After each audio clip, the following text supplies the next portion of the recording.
StarTrack, la cheville qui révolutionne la méthode de fixation des systèmes ITE. Le support devra être contrôlé et vérifié selon les exigences réglementaires. Démarrez votre système ITE par la pose du rail de départ.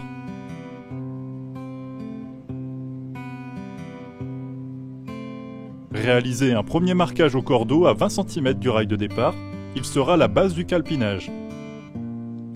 Réalisez un premier perçage à 10 cm de la rive du bâtiment. La profondeur du trou devra être de 10 mm de plus que la longueur de la tige de la StarTrack. Réalisez les perçages suivants en les espaçant de manière régulière et en fonction de la résistance au vent souhaitée, au maximum 40 cm. Pour réaliser les perçages des rangées suivantes, utilisez une pige de 40 cm qui vous garantira un quadrillage parfait. Percez une série de trous autour de la fenêtre en respectant un décalage d'au moins 10 cm du bord. Continuez les perçages sur l'ensemble de la façade et vérifiez que les trous soient toujours à au moins 10 cm des rives et saillies. Enfoncez la StarTrack à la main dans le trou jusqu'en butée.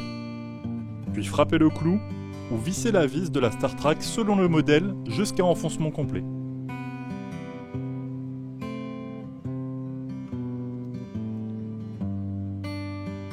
Déposez un plot de colle sur la StarTrack et encollez l'isolant de manière classique par plot ou par boudin périphérique.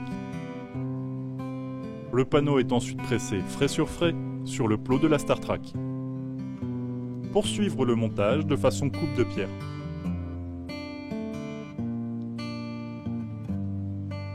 Lorsqu'une bande pare-feu doit être intégrée, placez une bande d'isolant en laine de range de 200 mm entre deux rangées de StarTrack, avec encollage en plein et chevillage avec des chevilles classiques à expansion métallique.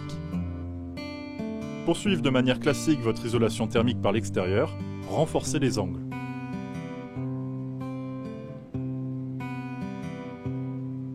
Réalisez le sous-enduit armé et appliquez si besoin le primaire et ensuite la finition.